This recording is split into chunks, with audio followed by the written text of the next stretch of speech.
Allies at war in capital clash. Kejriwal ji ने क्या कहा था?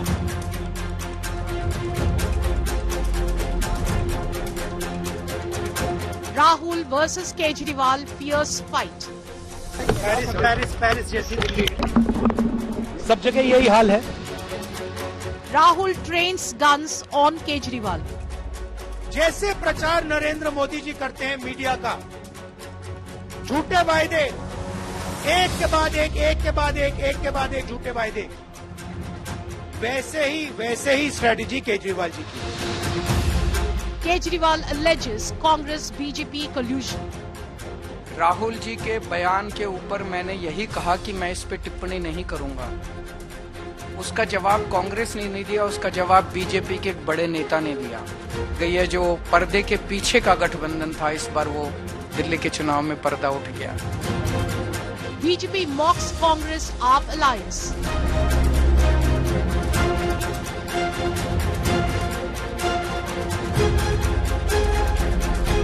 India bloc split wide open in Delhi.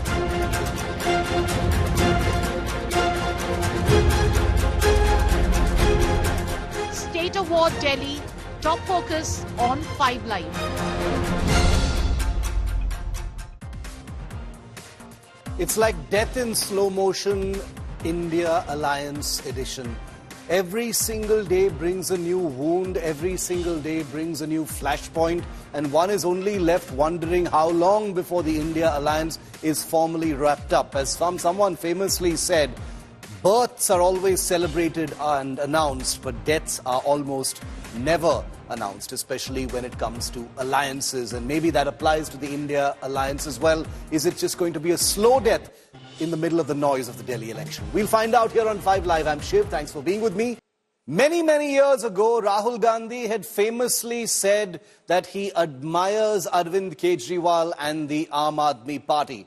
It's one of the biggest political ironies of national politics because it is the Aam Aadmi Party that has completely obliterated the Congress Party in Delhi and in Punjab, leaving the Congress licking its wounds for the better part of a decade. And now we find ourselves once again in the thick of a prestige battle for the capital crown. It's the Aam Aadmi Party versus the Congress in Delhi, but with a twist this time. The Delhi election battleground is heating up with the Congress MP Rahul Gandhi attacking Kejriwal for making false promises, and the Aam Aadmi Party chief accusing the Congress and the BJP of playing a fixed match, a secret backdoor understanding in order to unseat the Aam Aadmi Party. Remember that the Aam Aadmi Party and the Congress are actually allies in the India Alliance. Take a look. The gloves are off in Delhi Dangal. The rift within the India bloc is widening as the Congress guns for AAP in the national capital. In his first campaign speech for the assembly elections on Monday evening, Congress leader Rahul Gandhi hit out at both AAP chief Arvind Kejriwal and Prime Minister Narendra Modi. From Adani indictment to corruption to caste, Rahul Gandhi did not spare his ally at the national level. Kejriwal ji ने बहुत बड़ा प्रचार किया, दिल्ली को मैं साफ कर दूंगा, भ्रष्टाचार मिटा दूंगा। जैसे प्रचार नरेंद्र मोदी जी करते हैं मीडिया का, झूठे वायदे, एक के बाद एक, एक के बाद एक, एक के बाद एक झूठे वायदे, वैसे ही स्ट्रेटेजी केजरीवाल जी की है। On Tuesday, the leader of opposition lashed out at Kejriwal again.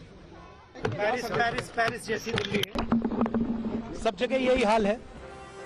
The Delhi Congress has released a 12-point white paper against AAP and BJP for mismanagement of pollution, civic facilities and law and order in the national capital. AAP has hit back at the Congress, accusing it of working hand in glove with the BJP. Rahul ji के बयान के ऊपर मैंने यही कहा कि मैं इस पे टिप्पणी नहीं करूंगा। उसका जवाब कांग्रेस ने नहीं दिया, उसका जवाब बीजेपी के एक बड़े नेता ने दिया। तो ये सारे बीजेपी और कांग्रेस मिलके दिल्ली की जनता के खिलाफ और दिल्ली के लोगों के खिलाफ और आम आदमी पार्टी के खिलाफ चुनाव लड़ रहे हैं। अपने इलाके के काम को जब दिल्ली के विधायक एलजी साहब से समय मांगते हैं तो वो टाइम नहीं देते हैं, लेकिन जब संदीप दीक्षित जी समय मांगते हैं तो उन्हें टाइम दे दिया जाता है। जब संदीप दीक्षित जी समय मांगते हैं, उनकी कंप्लेंट रिसीव होती है, तुरंत उस पर कार्रवाई होती है, उस पर FIR होती है। तो ये क्या हो रहा है? ये बिल्कुल साफ है कि कांग्रेस के कैंडिडेट्स के बीच में, भारतीय जनता पार्टी के बीच में जुगलबंदी चल रही है। The divide between AAP and Congress is ammunition for the BJP, which is the principal challenger to Kejriwal's party. तो मुझे खुशी है इस बात की कि राहुल गांधी जो इस पर कोई अपना रिएक्शन देते नहीं थे, कुछ बोलते नहीं थे, तो उनको पहली बार केजरीवाल के बारे में बोलना पड़ा। ये एक अच्छी बात है कि जो अभी तक दिल्ली में भारतीय जनता पार्टी का स्टैंड रहा है, उसको उन्होंने अपना समर्थन दिया है। What impact can a spirited Congress campaign have on the election outcome in Delhi remains to be seen. Bureau Report, India Today. And joining me live is Mausami Singh, who's been tracking the ins and outs of what is most definitely, Mausami, by all accounts, and certainly by yours as well, one of the most confounding Delhi elections.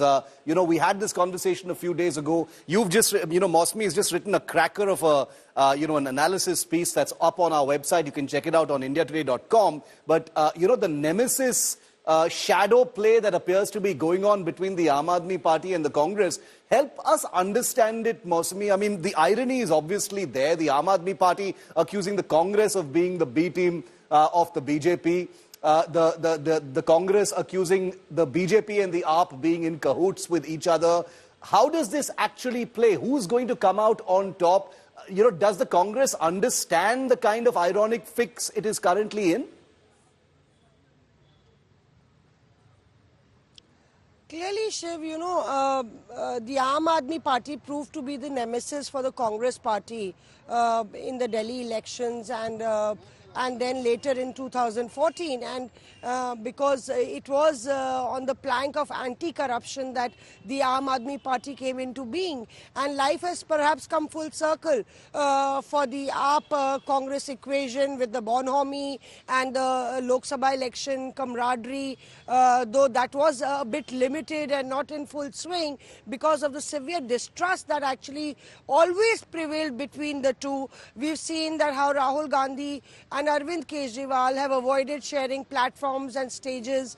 We've never seen them even during India Alliance meetings standing next to each other or, really sharing that camaraderie that Rahul Gandhi shared with Akhilesh Yadav, or Rahul Gandhi, hugging or shaking hands with Akhilesh Yadav. We've not seen that because there has always been, to start with, a lot of distrust prevailing between the two, and it seems to be that the Congress Party, though entered late in the fray, is turning out to be the biggest headache for the Aam Aadmi Party for the only reason that the Aam Aadmi Party has thrived on the votes of the Congress, and now the Congress Party is attacking that vote bank of the Aam Aadmi Party. Very, very interesting. The Congress turning out to be the biggest headache for the Aam Aadmi Party. Is that something that's going to make the BJP smile? Let's focus for a moment just on the Aam Aadmi Party and the Congress. Mausami, stay with me. We've got some news just in that Rahul Gandhi has just released a brand new campaign video. He has posted a video on social media showing Delhi's famous open sewers, unfinished construction in different parts of the city.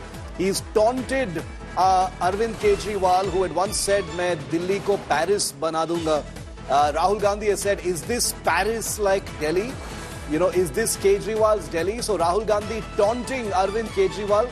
Let's just play out a bit of that video. देखो दिल्ली देखो, राहुल जी, क्या Paris जैसी दिल्ली है, सब जगह यही हाल है।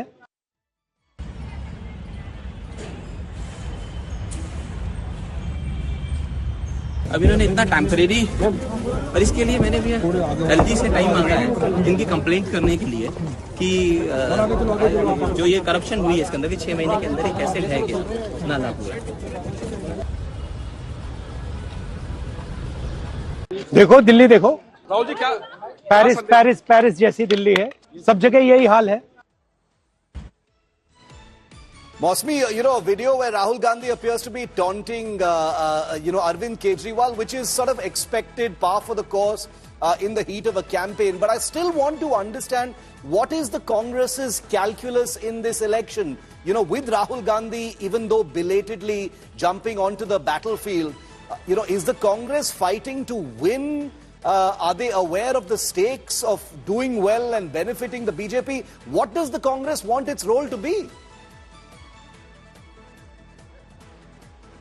Clearly, Shiv, this is a turning point, you can say, or the end of the road for the Aam Aadmi Party and the Congress is what I make out. Yeah. Rahul Gandhi saying this against a political opponent is okay, but saying it against an ally of the India bloc, especially Arvind Kejriwal, when his party is in government and they're fighting against the BJP. Here the Congress has defined its line that its prime enemy in Delhi is the Aam Aadmi Party. If they have to challenge the BJP in the future, they have to take their space back, and for that means that you will have to lock horns with the Aam Aadmi Party, and that's why you see that what Rahul Gandhi said yesterday took many Congress leaders also by surprise, because it was like Congress would not fully play into the politics of Delhi and challenge the Aam Aadmi Party because it would benefit the BJP is what many felt. But the Congress has chosen its enemy, and clearly this is going to hurt the Aam Aadmi Party, and the Congress feels maybe it can cost the AAP the election. That could come at a cost of a revival of the Congress Party is what they clearly think it is the matter. And one more reason is that there aren't many elections in this year, Shiv. And that's why the Congress feels it's time to look at your organization and strengthen it. Yeah. Very quickly, since you touched upon it, Mosby, one final question is, someone had famously said the birth of a political alliance is always, announced with a lot of fanfare, but the death of an alliance always happens very, very silently, if at all. So is it just a formality then? It's almost like har roz ek naya zakham as far as the India alliance is concerned. We've seen the allies lashing out at Omar Abdullah. We've seen what's happening in Delhi right now. So could it be that the India alliance is just going to sort of cease to exist without any real big announcement as such? We already see that happening, Shiv. There is a lot brewing and simmering. In the winter session, we saw Mamata Banerjee saying that she was competent to lead the alliance. And then you have the national conference. Akhilesh Yadav doesn't seem to be too happy with the Congress. Sharad Pawar talking about RSS and praising the RSS. Uddhav Thackeray saying Arvind Kejriwal, we are supporting Arvind Kejriwal, and talking about that Savarkar should be given Bharat Ratna. So it's in a disarray, and I think it is just going to, be silenced out slowly. Okay, or put out of its misery, whichever way you want to actually see it. But thanks very much, Mosby, for putting that into perspective for us. It's like the slow death of the alliance playing out on national television. Well, moving on now, remember last year when there were a series of hoax bomb threats to a series of Delhi schools? If you lived anywhere in the national capital region, of course you remember that. The threats were made to at least 400 schools in the capital, and the Delhi police revealed on Tuesday, that's today, that a class 12 student was apprehended for allegedly sending these threats. Police investigations now reveal that the student's parents have ties to an NGO linked to the Aam Aadmi Party, according to the police. According to government sources, the case points to a larger conspiracy, with the accused having connections to the Aam Aadmi Party and an NGO that had opposed the execution of terrorist Afzal Guru. The BJP went all guns blazing a short while ago and claimed that many Aam Aadmi Party netas are linked with such NGOs. जांच में उनके laptop और अन्य forensic चीजों की जांच की गई और इस बात की पुष्टि हुई तो और भी गहरा तथ्य प्रकाश में आया कि उसके परिवार के लोग और उसके अभिभावक ऐसे कुछ एनजीओ से जुड़े हैं जो कि इस प्रकार की गतिविधियों में पूर्व में संलिप्त रहे हैं, जिन्होंने अफजल गुरु की फांसी का विरोध किया है, और ऐसी तमाम गतिविधियां जो कानून व्यवस्था की दृष्टि से राष्ट्र की सुरक्षा के लिए घातक मानी जाती हैं, उन गतिविधियों के समर्थन की बात आई है। हम सभी जानते हैं कि दिल्ली में आम आदमी पार्टी का बहुत गहरा संबंध न सिर्फ तमाम ऐसे अवांछित एनजीओ से रहा है और तमाम ऐसी गतिविधियों से रहा है जो अफजल गुरु की हैंगिंग और देश विरोधी तमाम गतिविधियों में लिप्त रहे। 8 जनवरी 2025 को जब लास्ट ईमेल आई है, उसमें एक जो टेक्निकल हमको विंडो मिली, जिसकी वजह से कि हम जो बच्चा ये ईमेल भेज रहा था उसको हम आइडेंटिफाई कर पाए। हम ये भी देखना चाहते थे कि एक बच्चा अकेला ये कैसे अपने आप अंजाम दे सकता है इस तरह के जो पूरे प्रकरण को। तो हमने इसके पीछे कोई षड्यंत्र है कि नहीं है, इसको इन्वेस्टिगेट करने के लिए पूरे परिवार की भी बैकग्राउंड प्रोफाइलिंग करने से ये पता चला कि इस बच्चे के एक अभिभावक जिस संस्था में काम करते हैं वहाँ पे एक एनजीओ एक्टिव रूप से काम करता है और इस एनजीओ का एक पॉलिटिकल पार्टी के साथ डीप कनेक्शन भी हमको मिला है। जब इस एनजीओ की प्रारंभिक जांच की गई तो पता चला कि ये एनजीओ एक ऐसे सिविल सोसाइटी ग्रुप का पार्ट है जो कि जैसे अफजल गुरु की हैंगिंग की लेजिटिमेसी को लेकर प्रश्न उठाता है और अलग अलग मुद्दों पर वो एक पर्टिकुलर पॉलिटिकल पार्टी का हिमायती रहा है, उनका लगातार समर्थन करता है। Shreya Chatterjee, who reports crime for India Today, is with me live. Shreya, you know, a lot of things happen in the heat of an election campaign. Things are heating up, obviously, in Delhi. Claims, counterclaims and allegations. How serious are these charges? You've just had a BJP MP hold a press conference on the back of what has been revealed, that the parents of the main accused minor in that bomb hoax case is linked to the Aam Aadmi Party. Well, Shiv, this entire investigation is still currently undergoing, is why the Delhi police, even though they pointed the entire thing to an NGO linked to a political party, they did not name the Aam Aadmi Party. The name and the confirmation came through government sources that the link is actually to Aam Aadmi Party, and subsequently we saw the BJP do a presser. Precisely on what the Delhi police's finding is, once they apprehended this class 12 student, he had been changing his statements multiple times, is why the Delhi police then did a sustained interrogation of the family members, post which they landed the connection of this NGO, which is linked to a political party which is now being suspected to be the Aam Aadmi Party. The Delhi police says that the reason they actually did this is because there was no clear motive of why the student was doing this. Initially, they thought this was to postpone examination, but the calls and these emails were not always directed at the time of an examination, is why they believe that this was a larger conspiracy. There are some official reports that are still due, post which they can full-proof say what this entire conspiracy was behind. What action has been taken by the police so far, against the people allegedly involved, Shreya? Well, so far, under the IT Act, an FIR has been registered and the student is concerned. He's been apprehended and according to the juvenile law, he's being tried by the Delhi police. Okay, stay with me, Shreya. Thanks very much for that update. Sanjay Singh of the Aam Aadmi Party is now responding to the BJP's allegations. Let's listen. वो सुधांशु त्रिवेदी जी बताते हैं। Police जो नहीं बता पाती वो अनुराग ठाकुर जी बताते हैं। दिल्ली की पुलिस को भी जो नहीं मालूम वो स्मृति ईरानी को मालूम है। हमारे एक विधायक का नाम ले लिया जय भगवान उपकार का, जो दलित समाज से आता है, बोला उसको नोटिस मिली है। तो मैं भाजपाइयों से पूछना चाहता हूं कि तुम्हारी पुलिस में नियुक्ति कब से हुई? आप छोटे छोटे बच्चों को मिल रही बम की धमकी का राजनीतिक लाभ उठा रहे हो, शर्म नहीं आती?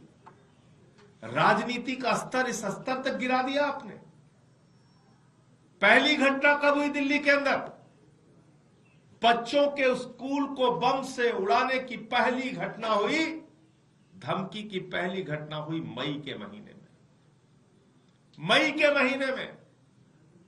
और आज लगभग 8 महीने 9 महीने बीत जाने के बाद दिल्ली पुलिस की तरफ से कोई प्रयास नहीं किया गया, कोई सबूत नहीं दिए गए, कोई बयान नहीं आया। जब 15 दिन चुनाव का रह गया है दिल्ली का, तो आज दिल्ली के पुलिस कमिश्नर और गलती से भारतीय जनता पार्टी के नेता सुधांशु त्रिवेदी जी प्रेस कॉन्फ्रेंस कर रहे हैं और ये बता रहे हैं पता नहीं कौन कौन सी कहानी, किस किस एनजीओ का हवाला, क्या क्या, इनको सब पता चल गया। मैं पूछना चाहता हूं, जो घटनाएं बम धमाके की दिल्ली में हुई, देश की राजधानी में रोहिणी के अंदर, उसमें कितने अपराधी पकड़े गए? दिल्ली के कोर्ट के अंदर जज के सामने हत्या हो गई, उस मामले में क्या हुआ? एक महिला का बलात्कार करके दिल्ली की सड़कों पे घसीटा गया कई किलोमीटर तक, उस मामले का क्या हुआ? दिल्ली के अंदर गैंग वॉर हुए, गैंग वॉर, उस मामले में क्या निकला? व्यापारियों को गोलियों से भूना जा रहा है, अवैध वसूली की जा रही है, उस मामले में क्या हुआ? आपने सुरक्षा जैसे गंभीर मुद्दे को अपने राजनीतिक नफा नुकसान के लिए इस्तेमाल किया और छोटे छोटे बच्चों के स्कूल को उड़ाने की मिल रही धमकी को राजनीतिक लाभ के लिए। 10 महीने में कोई जांच आपकी नहीं हुई, कुछ पता नहीं चला 10 महीने में आपको।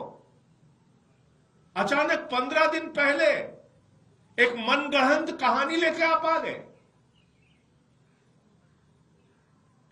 तो इसलिए मैं कहता हूं कि भारतीय जनता पार्टी को न दिल्ली की सुरक्षा से मतलब है, न राष्ट्र की सुरक्षा से मतलब है। जो चीन ने घुसपैठ करके 2 काउंटी बना ली भारत की सीमा के अंदर, वो अरविंद केजरीवाल की वजह से हुआ है। कल को कहोगे अरविंद केजरीवाल की वजह से हुआ है। अमेरिका के राष्ट्रपति ट्रंप ने अपने शपथ ग्रहण समारोह में नरेंद्र मोदी को नहीं बुलाया, अरविंद केजरीवाल की वजह से हुआ है। कल को कहोगे केजरीवाल की वजह से हुआ है। इसलिए मैं कहता हूं भाजपा के बारे में, न नेता है, न नीति है, न नीयत है, सिर्फ आरोप प्रत्यारोप है। पहले रोहिंग्या रोहिंग्या लेके आए, चिल्लाने लगे रोहिंग्या रोहिंग्या रोहिंग्या। जब मैंने कहा रोहिंग्या तुमने बसाया, रोहिंग्या हरदीप पुरी ने बसाया, रोहिंग्या भाजपाइयों ने बसाया।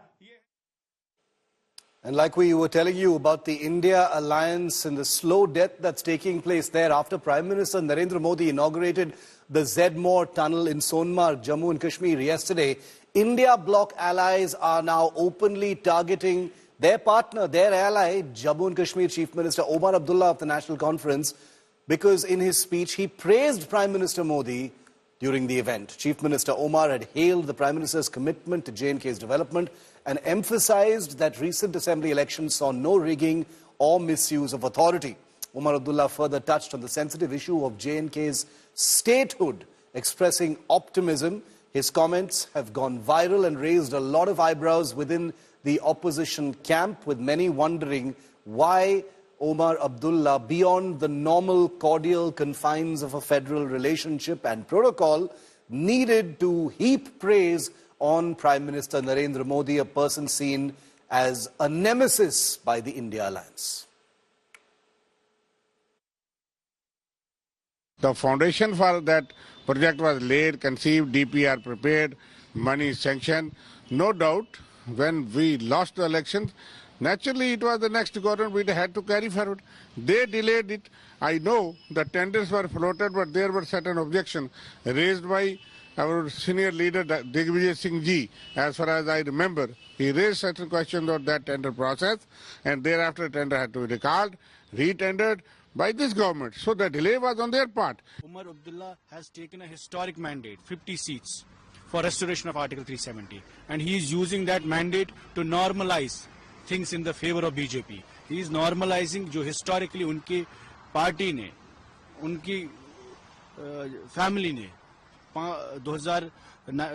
1947 से लेकर जो उनने नॉर्मलाइजेशन की है, ऑटोनॉमी को स्क्रैप करके, प्राइम मिनिस्टर, सदर रियासत, सुप्रीम कोर्ट, इलेक्शन कमीशन को खत्म करके, इरोजन्स जो जम्मू कश्मीर में बिट्रेयल्स हुए हिस्टोरिकली, वही रोल आज इनकी तंजीम को फिर से है। और कश्मीरियों को एक we are witnessing, this generation is witnessing a historic betrayal which is happening today, and Omar साहब is running that, super heading that process. आज जब समझ में आ गया कि मुझे मेरे मतलब का चीज मिल गया, तब कह रहे हैं कि प्रधानमंत्री जी जैसा कौन है। तो ये उमर अब्दुल्ला को फारूक अब्दुल्ला से सीखना चाहिए। इनके पिताजी ने कभी समझौता नहीं किया, जो बोला बेबाक बोला, कभी दबाव की राजनीति नहीं की। लेकिन उमर अब्दुल्ला जैसे लोगों को, कांग्रेस पार्टी को भी उनसे पूछना चाहिए, क्योंकि जम्मू कश्मीर में कांग्रेस भी गठबंधन में है नेशनल कॉन्फ्रेंस के साथ। क्या नरेंद्र मोदी जी की जब उमर अब्दुल्ला तारीफ कर रहे हैं, दिल्ली से दिल मिल गए हैं, तो क्या कांग्रेस सहमत है? अगर कांग्रेस सहमत नहीं है तो कांग्रेस भी उनसे सवाल पूछे उमर अब्दुल्ला से, क्योंकि इस उमर अब्दुल्ला की जीत में कांग्रेस का भी बहुत बड़ा योगदान है, हमारे इंडिया गठबंधन का भी योगदान है। ये तो हकीकत है कि प्रधानमंत्री मोदी साहब की मेहनत के चलते आज जम्मू कश्मीर में जबरदस्त कनेक्टिविटी है। एक्सप्रेस हाईवेज, बड़े बड़े टनल्स का निर्माण, रेल कनेक्टिविटी आने वाले दिनों में दिल्ली, जम्मू, कटरा से होती हुई श्रीनगर, बारामूला तक रेल जाने वाली है।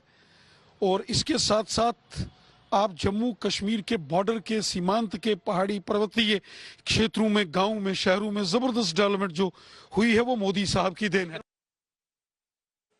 And here's what Omar Abdullah had said during the inauguration of the Zedmore Tunnel that has triggered so many of his alliance partners.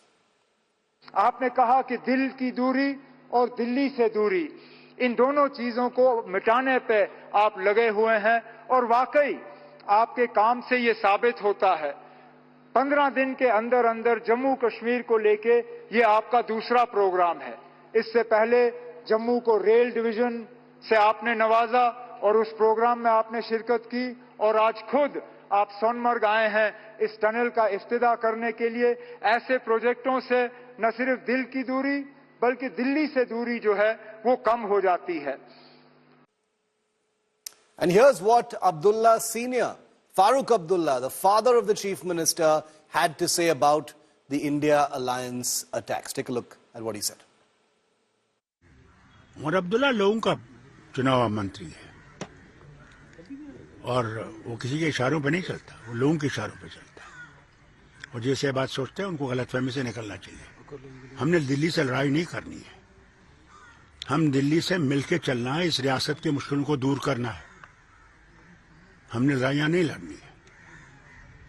जो लड़ाइयाँ लड़ना चाहते हैं लड़े लड़ाई, फिर बताइए लोगों के काम कैसे होंगे, कैसे उनकी मुश्किलें दूर होंगी। हमारे यहाँ बेकारी इतनी है कि पूछिए मत, बदहाली है। हमारे अस्पतालों की हालत देखिए, स्कूलों की हालत देखिए। हम लोग बीजेपी वाले नहीं हैं, ना हमें इनसे कोई ताल्लुक है, मगर सेंट्रल गवर्नमेंट और स्टेट गवर्नमेंट्स का एक तरीका है काम करने का, उसमें स्टेट्स की मदद करना सेंट्रल का फर्ज है। हम लड़ाई करने के लिए नहीं आए, जिन्हें लड़ाई लड़नी है वो लड़ लें। Meta CEO Mark Zuckerberg has landed in an embarrassing controversy over fake news, a remark that he made in a podcast. Zuckerberg was discussing global election trends and said that many incumbent governments lost the elections in 2024, including India, because people faced significant challenges during the pandemic, and this contributed to a general decline in trust toward incumbents worldwide. Well, as we of course know, here in India, in 2024, the Modi government was installed once again as Modi 3.0, albeit with a smaller margin. The parliamentary panel quickly highlighted the non-factual statement made by Zuckerberg as announced that a committee plans to summon Meta to reprimand it for this fake news that has not been clarified on by Zuckerberg. Dr. Nishikant Dubey, BJP MP, who chairs the Parliamentary Committee on Communications and IT, emphasized that misinformation can tarnish the image of a democratic nation, adding that the organization should apologize to both Indian Parliament and the people of India for this error. A lot of people in the U.S. focus on this as an American phenomenon, but I kind of think that the reaction to COVID probably caused a breakdown in trust in a lot of governments around the world. Because, I mean, 2024 was a big election year around the world. And, there are all these countries, India, just like a ton of countries that had elections. And the incumbents basically lost every single one. So there is some sort of a global phenomenon where whether it was because of inflation, because of the economic policies to deal with COVID, or just how the governments dealt with COVID, seems to have had this effect that's global. तो ये जो बयान है Zuckerberg का, ये अपने आप में अलार्मिंग है, क्योंकि पूरी दुनिया में ये माहौल चल रहा है कि जो सोशल मीडिया प्लेटफॉर्म्स हैं, एक तो महिलाओं के बारे में उनका दुराग्रह है, महिलाओं के बारे में उल्टी पुल्टी बातें होती है, बच्चों के बारे में उल्टी पुल्टी बातें होती है, उसमें इस तरह का बयान ये दिखाता है कि वो भारत के लोकतंत्र पे वो इंटरफेयर कर रहा है और पूरी दुनिया को वो गलत जानकारी देके गुमराह कर रहे हैं कि हम जो है भारतीय जनता पार्टी या एनडीए लूज की है। हमने तय किया है कि हम मेटा के लोगों को बुलाएंगे, उनको माफी मांगनी पड़ेगी और नहीं तो उनके ऊपर जो भी कानून सम्मत कार्रवाई होगी वो हमारी कमेटी रिकमेंड करेगी। Aishwarya Paliwal, who tracks Parliament, is with me live.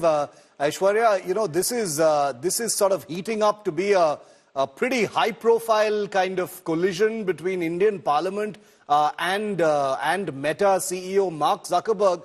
Frankly, I don't blame Indian Parliament for someone like Mark Zuckerberg to make a comment like this and not clarify on it.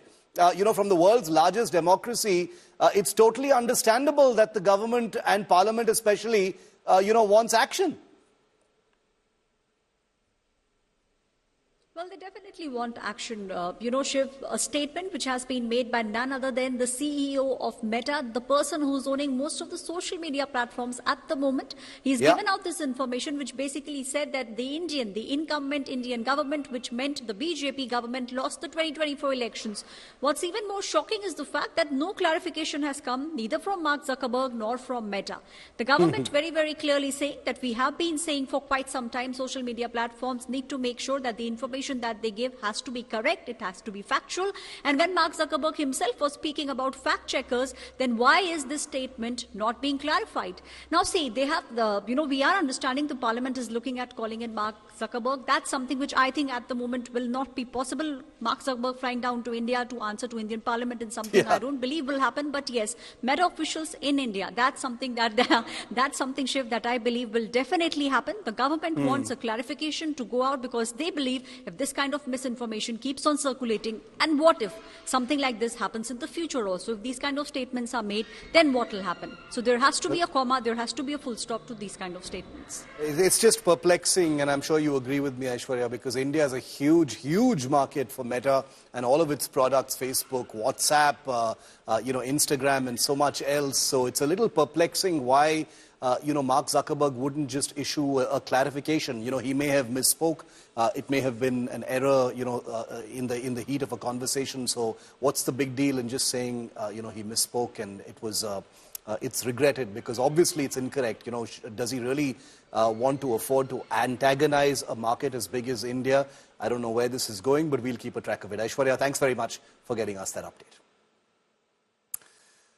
Meanwhile, moving on now to cricket. Well, it is a topic nobody really wants to talk about for now after what happened in Australia.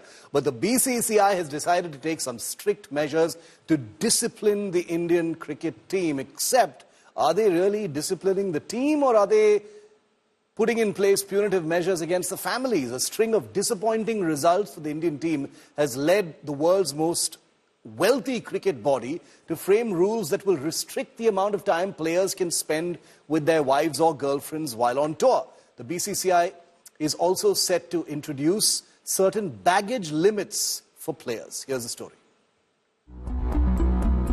It started with ignominy at home as New Zealand clean swept India and later compounded with a 3-1 series defeat down under.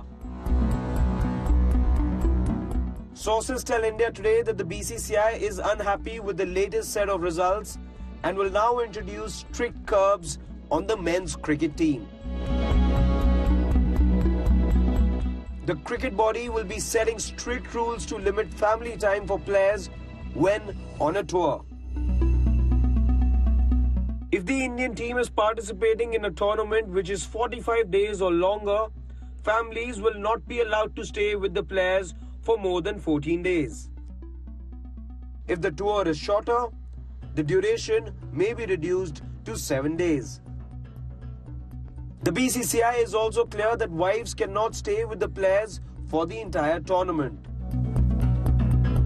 Amid reports that there is distrust within the players, it will be made mandatory for players to travel in the team bus.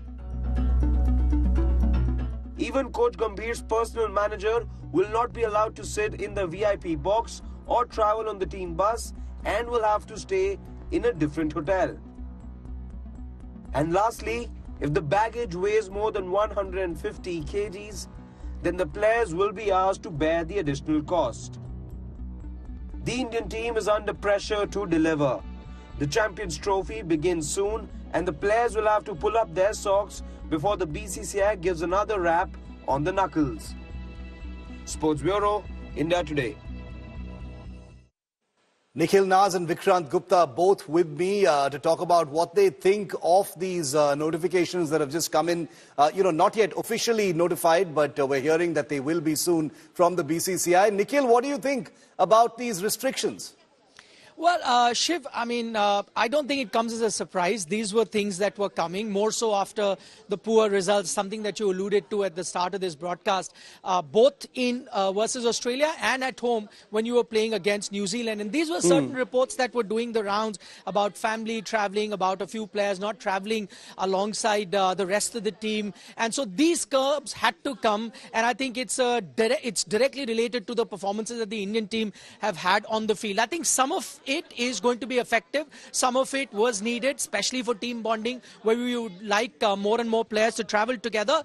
But a few other, I think, is more of a lip service. It is probably to let the world know that they are doing something to ensure that the performances on the field are great or not. So things like probably not allowing the families to be there for the entire duration. Now, how does that help the team perform on the pitch? I think that's a different debate. People might have different opinions.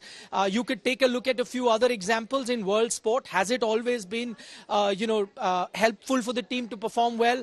We talk about the T20 World Cup, Shiv, where a lot of families were traveling, but India won. So, as they say, nothing succeeds like Very success.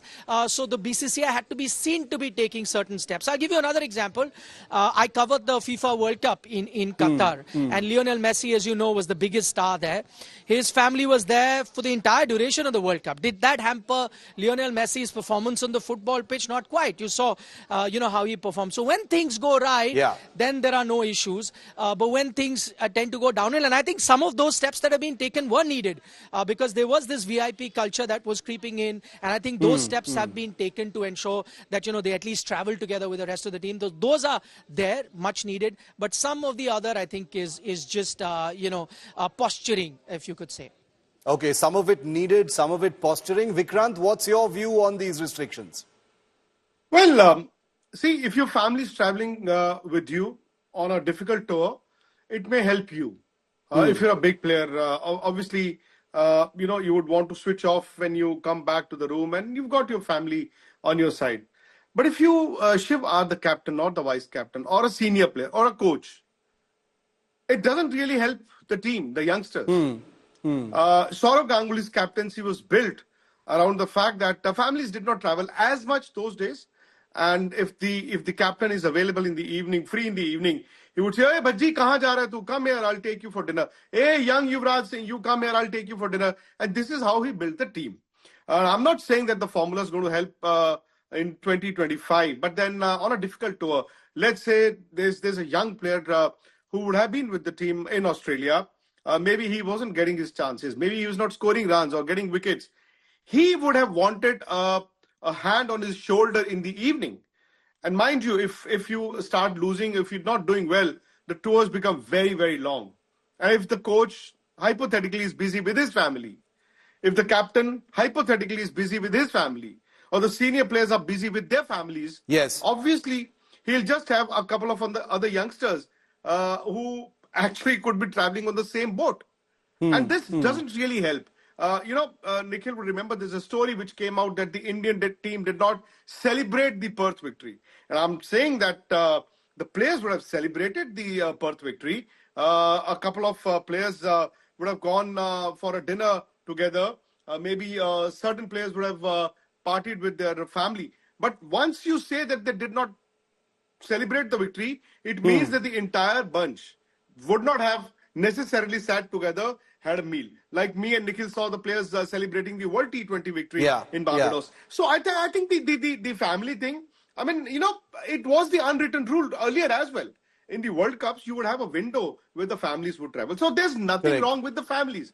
Let me be clear, there's nothing wrong with the families traveling. It's just that at times the senior players then get involved with their families after the day's play. And the youngsters do not really bond well in that team atmosphere.